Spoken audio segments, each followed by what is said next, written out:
So our final project was on classification models used for financial fraud prediction. So in 2022, $8.8 billion were lost to fraud, and almost 10% of people experienced credit card fraud in 2022. And credit card fraud was the most common form of identity theft in 2022. Therefore, our goal is to create an accurate credit transaction fraud detection system that has the potential to save billions of dollars a year. And our objective was to develop a machine learning model that will be able to detect fraudulent transactions. The dataset we used was from Kaggle.com, and features included things like time, types of transactions, amounts, origin and destination bank accounts, and whether the transaction was flagged as fraud by the bank's internal system. Now on to exploratory data analysis. So first we have the distribution of transaction types. So here we can see that 99.9% of transactions were not fraud and only 0.1% were actually fraud. And the key takeaway is that obviously our data will now require balancing just because there's so much not fraud over fraud. And for transaction type distributions, we can see that fraudulent transactions only occur for things like cash out and transfer payments rather than things like cash in. And now here we have a graph of the distribution of fraud across the time of day. And you can see that it's pretty evenly distributed across the time of day. So this is probably not a very significant factor in our prediction models. And now for distributions of transactions across ranges, the main takeaway here is that the transactions that are between $0 and around $400,000 accounted for most of the fraudulent data within our data set. So now I'll talk about modeling. So our goal is to save as much money as possible without necessarily flagging real transactions. So this meant catching large fraudulent transactions while maintaining user experience. And so we decided to prioritize catching larger transactions at the expense of letting these smaller, less significant frauds through. So our emphasis was not on catching the total number of frauds, but rather the total amount of transactions associated with the frauds. So our first model was logistic regression on unbalanced data. So by unbalanced, I mean 99.9% of not fraud data and 0.1% of fraud data. And our expectation was that it would not predict very well because this would have very high false positive rates and high false negative rates. And so it was very biased towards predicting non-fraudulent data. And this is actually expected because the unbalanced data contains much more than non-fraudulent entries. I mean, it contains over 99% of non-fraudulent entries, and this clearly indicates that we need to balance the data. So in order for the model to register the fraudulent data, we need some kind of way to create a balance between the non-fraudulent and fraudulent data. And so what we used was oversampling and undersampling to balance the data. So we undersampled the not-fraud data and oversampled the fraudulent data. And in order to prioritize larger transactions, this was important because banks usually want to catch larger transactions over smaller fraudulent data. And so our solution was custom weighting. So how we do that is we weight each transaction based on its amount and then feed in those weights to the following models I will talk about later. So it essentially gives more emphasis to rows of data that have larger transaction amounts, and the model learns to correctly predict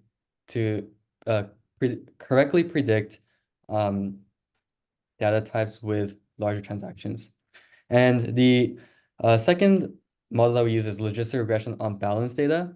And so this is a simple model itself, but our goal was to use balanced data and then hopefully reduce false negatives and increase the F1 score.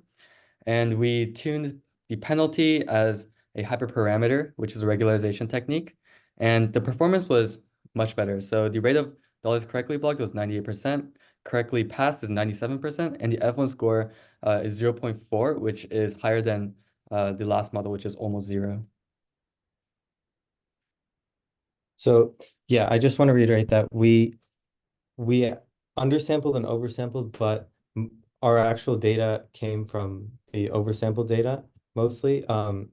We decided not to undersample completely because that would leave with too few rows to actually do any machine learning on. So we went completely with oversampling. And so the model that we used after logistic regression to try and improve on that was XGBoost, which is basically stands for extreme gradient boosting. So it's an extreme gradient boosting machine. It's at high speed and good for solving complex predictive modeling problems. We tuned the hyperparameters, including number of estimators, max depth, learning and learning rate.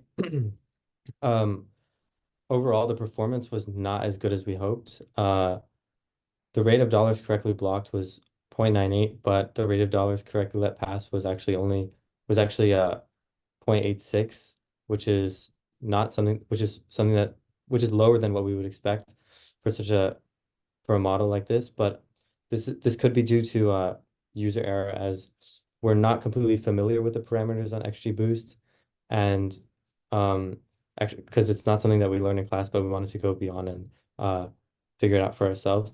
Our F1 score is also pretty low, but we hope that eventually we'll be able to figure out the parameters and increase that score.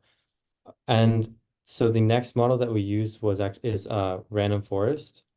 So it's an ensemble learning method that operates by constructing decision trees and outputting the mode of the class's prediction. So basically, it'll take a bunch of different decision trees and then run them on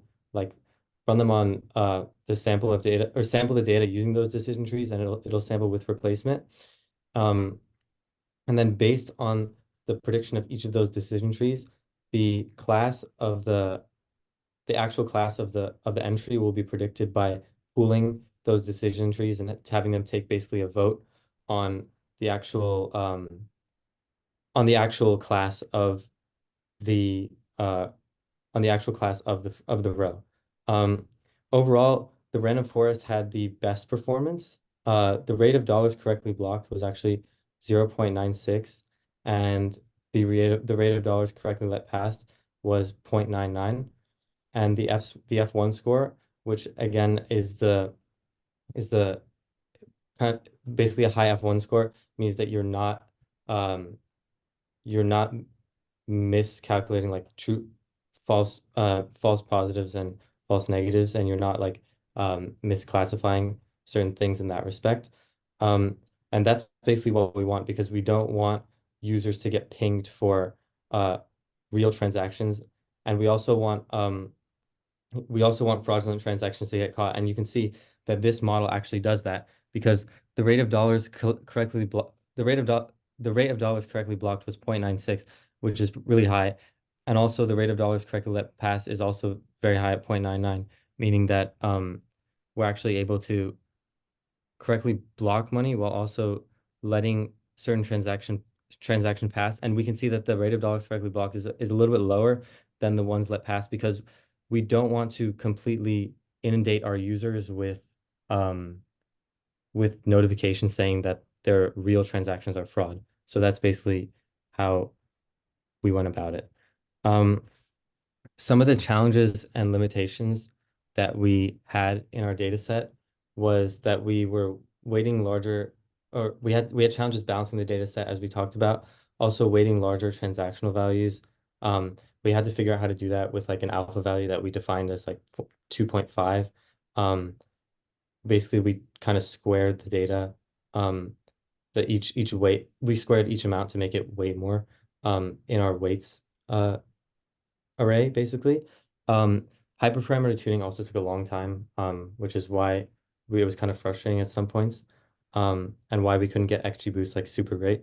Also, balancing between performance measures versus each row versus performance measures for each row versus performance measures for overall money was pretty difficult, because a lot of things weren't able to classify correctly. Also, so for future work, we plan on using PyTorch to speed it up using the GPU, and also to try different methods, and also to try and experiment with XGBoost more and try and make it run better, because it should. But we just need to get used to it. Thank you for watching, and I hope this helps with financial fraud.